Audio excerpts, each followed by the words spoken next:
guys, welcome to Straight Up with Sean and Dre. Here today we have the Honorable Mr. Archie Jefferson. Mr. Jefferson, how you doing today, my I'm sir? doing great. It's glad to be here, guys. I like what you guys are doing. I am a fan and a supporter. Cool, man. We appreciate you. Yes. So if you can, man, just tell me a little bit about yourself. Who is Mr. Jefferson? Who is Archie? Well, first of all, I'm a father. I'm a father, and no matter where I go, that's my role. My job is to make sure that every kid that I come in contact with knows what a father's love is supposed to feel like. Nice. Here at Lafayette High School, I'm the student advancement coach. And basically what that means is that every kid that enters the doors of Lafayette High School, it's my job to make sure they graduate. Right. So I tie them into the resources that we have in the building and out of the building. And when we can't find those resources, I'm the resource. Okay. So they gave you all of that to do. Yes, sir. All of these kids. Yes, sir. Yes, sir. So you daddy to everybody. I am daddy. You daddy to Really, everybody. that's what it's all about. I want these kids to know what a father's love is supposed to feel like. I grew up without a father, so that's something that's always been important to me. My life goal is to be the best father that I can possibly be. I don't care what anyone thinks about me, as long as the people that I live with and wake up with understand right. that, hey, I'm your dad. Right. Dealing with all of these young kids that are, transitioning from middle school to high school. You got some that's gonna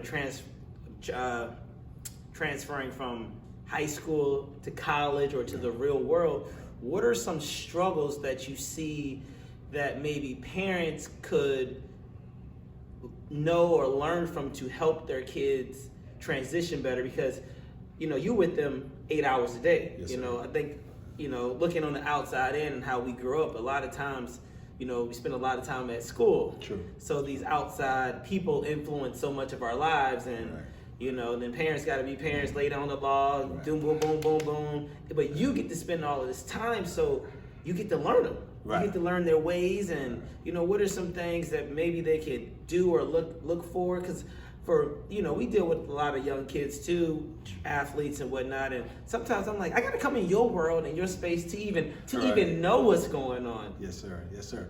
Well, number one thing, I always say that if you want to save lives, you have to create relationships. Absolutely. And I think that everything starts with a relationship. So you make sure you're having a relationship with your kid. That doesn't mean that you say hi and bye and you eat a meal and then they go to bed. No, I'm talking about a relationship where you plan out activities where you're spending quality time with that kid. We always say, parents spell love L-O-V-E. Kids spell love T-I-M-E. They want your time. Absolutely. So make sure you're giving your time, number one. Number two is a work ethic. I grew up on a farm in Alabama, a pig farm, and so there were Some guns on them. Like some guns on them. No. Coming out their suit. No, sir. No, sir. Sean got jokes too. I need to work with these guns and stuff. But no, the truth is that when you're working on the farm, there's no days off. Right. People think, what days do you take? You don't take a day off on the farm because you still have to feed the livestock and all that. So one thing that we develop on the farm is a work ethic. Right. And a lot of kids don't have the work ethic that they need to be successful. So you want your time, you want the work ethic, and last but not least, you want time management. Okay. You are only as successful as your time management. So it's very important that everybody has the same amount of time in a day. What are you doing with that time? And if you can't get enough in a regular day, then I ask that you get up a little bit earlier. I'll come back to what you said about when you worked on a farm and how there was no days off. Right. In life, when do you take a day off? Well, being a father of 5 and I've been married to my wife for 24 years, there's no time off. But for parents and kids and people in general, there is no days off. See, this thing called life don't stop. It doesn't stop. Now, when you go on vacation and just kick some thoughts to the curb, it was time off, but you're always in the game. You're always in the game. You're always in the game, and to speak to the youth and to get them to understand that you get one shot at this. You get one shot. You get one shot, and like you said, that timepiece. Yes. And there's an expiration date on time. It is an expiration date on time. And you don't determine that expiration date. No, you don't. So You don't. the moments now matter. They do, and I think that's what we've always been trying to do here at Lafayette and anywhere I go, is that to get kids to understand the importance of now. You know, all you have is today. You have an opportunity. What are you going to do with that opportunity? Right. So all I've been preaching, especially with the kids I work with here and everywhere I go, is that take advantage of the opportunity that you have. If you do, your life will be totally different. And then I guess for some, for I guess kids, because I always like to say, I got kids, so I always like to say, I don't raise kids. Right. I raise adults. Come on. I need productive adults, and then when they're 5 and 6 and they act like they're 8 and 9, because I got to mature them and grow them with me. I think a lot of people teach from a place of age. Right. But I mean, if you say information, when I'm ready, I'll know. Right. But that would be based on you telling me that. So the age doesn't matter. But if you want me to behave in this manner, you got to tell me regardless of the situation or my age. Right. So the time thing is the only piece that we got. That's right. And time management and what I'm going to do. So you would say there is not much time to waste. Right. You You're know? right. And then you'll decide, well, what's important? And I'm like, so you'd have to ask, what do you want in life? True. And then your time has to be dedicated to that. Right. Now, when you say you want to do this and that, well, now you're scattered. You're right. So you might miss the mark here because you split. Yeah. My grandma had something really great when she talked about, just trying to split your time and everything. She said, if you chase 2 rabbits, they both can get away. Oh, yeah. So you gotta focus on something. There's some people that talk about you gotta have a plan A, plan B. I don't believe in the plan B. Me either. You know what I mean? I said because I think plan B distracts you away from plan A. So if you focus on something, I ask that you go for it wholeheartedly. Put everything that you have in it. So it's gonna cost you everything. It costs to get what you want, gonna cost you everything you got. everything you got. Okay. They say if you want to be successful, what does it take? Everything. And you know what? What does it take to be successful? People ask that question, and I believe we give so many generic answers. I can't answer that because I don't know what you want. That's right. And what you want is going to require, I don't know. Right. Some things that I might have seen or done, but only you know, and you're going to have to step out there and go for it. You said something very important. You said what you want. But to want, Sean, is simply desire. Absolutely. And you don't get what you desire. You get what you're willing to work for. Right. And so I'm constantly telling kids is that, hey, it's good to want this and want that. No. Your parents have always told you that you can be successful. They've told you can be anything you want to be, but they leave one important part out. You can be whatever you want as long as you're willing to work for it. Oh, that's it. That work piece. Without doubt. I mean, you look at you guys. I've been watching you guys. Sean, I knew you when you were at Berkeley. Yeah. We went on a field trip with the Berkeley Choir. And Tell him I used to sing. Yo, Tell him I used to sing. He used to sing. No, sir. I used to sing. In New York, he was singing Come on. all over the place. I went with them on a field trip. Come on, I've been Sean told was you. singing. Sean was singing. I've been doing this a long time. Ask him to sing right now. Give us a little something, Sean. How much you paying? Ain't no free handout. What you mean?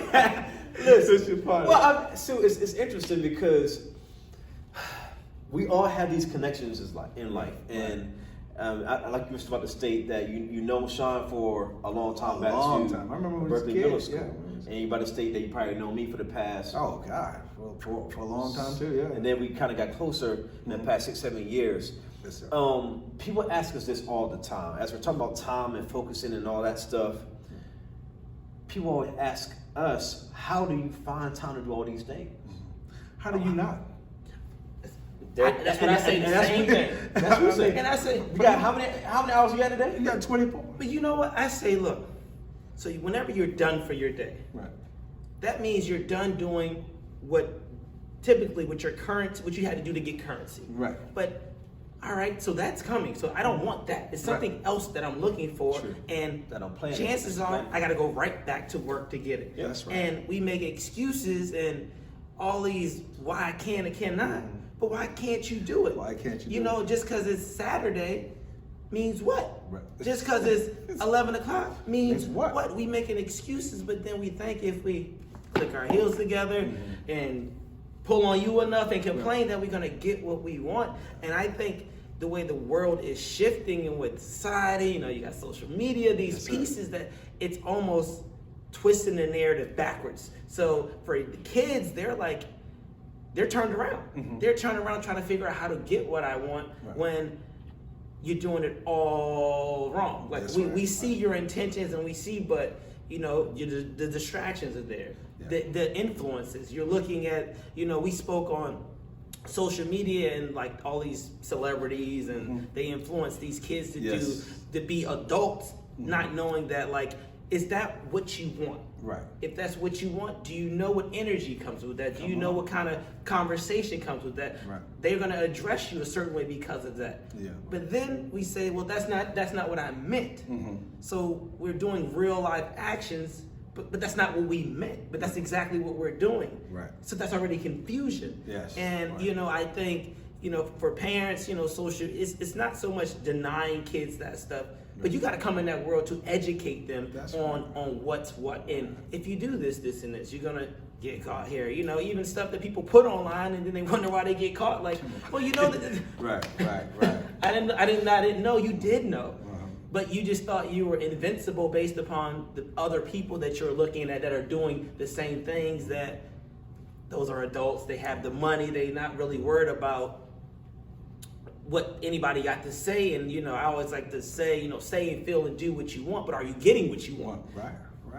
So it's all a weird space. Right. But the adults and the people in the youth live, they have to come into that space, because then you can't judge. You remove the judge. Now I understand why you feel how you feel, and then maybe the time, and people got to chase the money, but like you said, sometimes, like you said, I'm sure a lot of kids closer than you feel like their parents might know. True.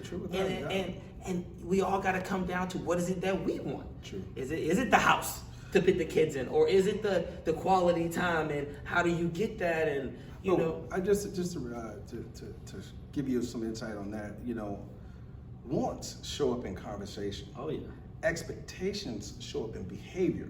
You can say what you want, right? But if your behavior doesn't tell me that you're working towards it, then it doesn't mean anything. So that action, got to be some action. There's got to be some action. Action. If it's not, if there's no action, then you're just talking about what you want. It doesn't matter what you want. And how much of that do you see now? We got talk for days. Yeah. About the plan, how we're going to do the plan, Right. But when it's time to do the plan, we got scared. Yeah, and well, there's always a small amount or a large amount of fear when you're doing something that you've never done before. And for guys like us, you think about you guys are pioneers. I mean, who taught you how to do all the things that you guys are involved with right now? No, we have to learn on the job. Right. So a lot of times we fail as we're learning. Right. But you got to understand, failure is learning. Everything that you ever learned, you failed at it first. Right. So it's important that you guys continue to do what you're doing, because you guys got books in you. You know what I mean? I mean, what you're doing right now, you can show somebody how to start a fitness business. You can show somebody how to open up a restaurant. I mean, that's stuff that you have to pay for.